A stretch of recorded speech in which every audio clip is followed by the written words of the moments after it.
real good scheme there, and we had a chance. MBS didn't come up with it, but he made a nice play earlier in the game. We just need a little more consistency from him. I mean, he's the most bummed person in the entire field, I'm sure. After that one, but yeah, we were really efficient the first half. 3 drives, 3 scores, and then still a disjointed game. He had the ball for a ton of time. We were sitting on the sidelines for a good portion of that game. It felt like, but big stop there in the early fourth, and we got the ball, and we kind of spoke into existence. Said, here's where we put the game away.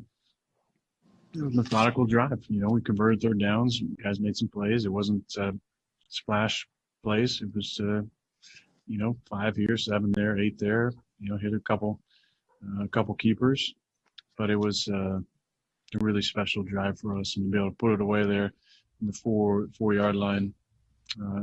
We've been so good in the red zone all season. That was great. Then Smash gets a pick, and we're back in red zone and got a chance to really put it away. And it's fun to get Davante that touchdown. Pete Doherty. Hey, Aaron. Are there any pitfalls to being the number 1 seed? I just think back to 11 and what happened that season, and I'm wondering if there are any lessons from that playoff season. Yeah, I think for me, maybe, Pete. I think for so many guys here that it's new territory.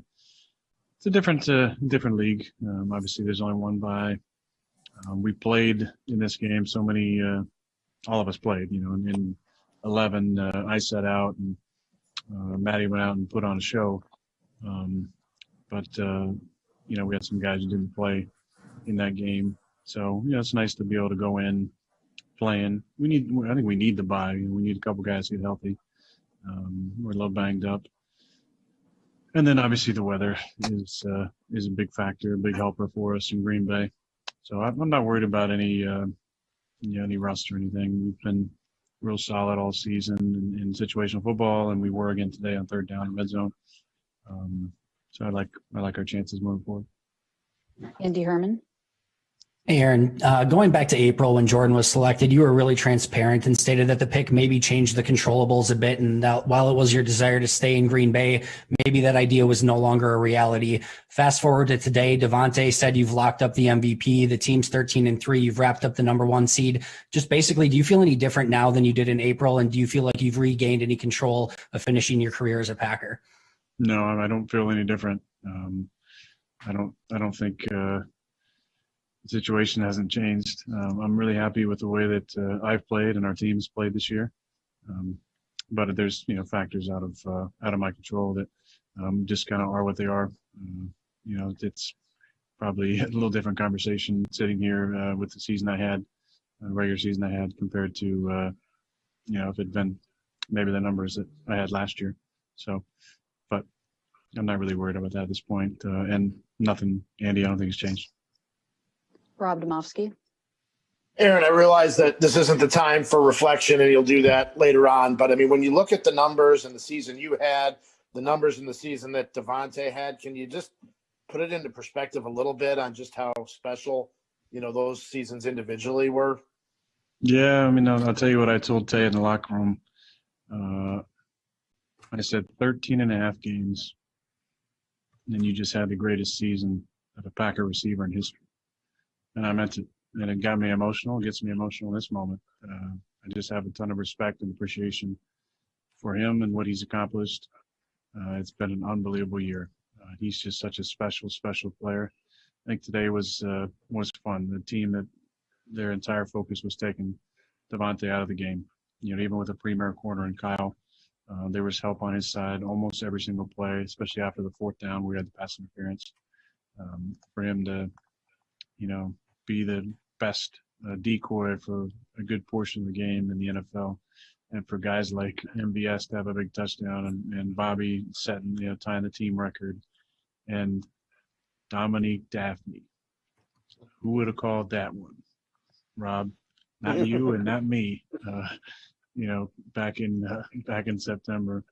That's the beauty in this game, and you can always ask reflective questions to me, Rob. I enjoy being reflective. This is a special season. This will always be a special season for me. It's been a special year as well. I don't like to harp on it a whole lot. I know I've talked probably too much. My mental state and what I've been working on personally. It's been such a difficult time for so many people. You and I, Rob, spoke the other day. I have such I think understanding and appreciation for how difficult it's been on so many people. I've really just tried to have a good perspective, an attitude of gratitude, and just to really enjoy every moment of this season. And that's why, although it might not have been the most fun, just because I missed the fans, it was maybe the most special regular season. Thanks. Chancellor Johnson. Hey, Aaron, when you think about all the chatter surrounding you and the team over the offseason and the unusual season that this year was, to have the team in the position that you guys are in today, what comes to mind for you? I think I harken back to a comment I made to my friend Michelle Tafoya about a little over 8 years ago. After she asked me a closing question on Sunday Night Football. That's kind of what comes to mind. Idle chatter like that doesn't have a space in my brain. I'm not sure about everybody else. I can't speak for them, but seems to have gotten a little quiet around some of those topics that people wanted to make such a big deal about. Mike Spofford. Yeah, Aaron, just to follow up on Rob's question, when you threw 45 touchdown passes 9 years ago, did you see yourself topping that number someday? And what does it mean to do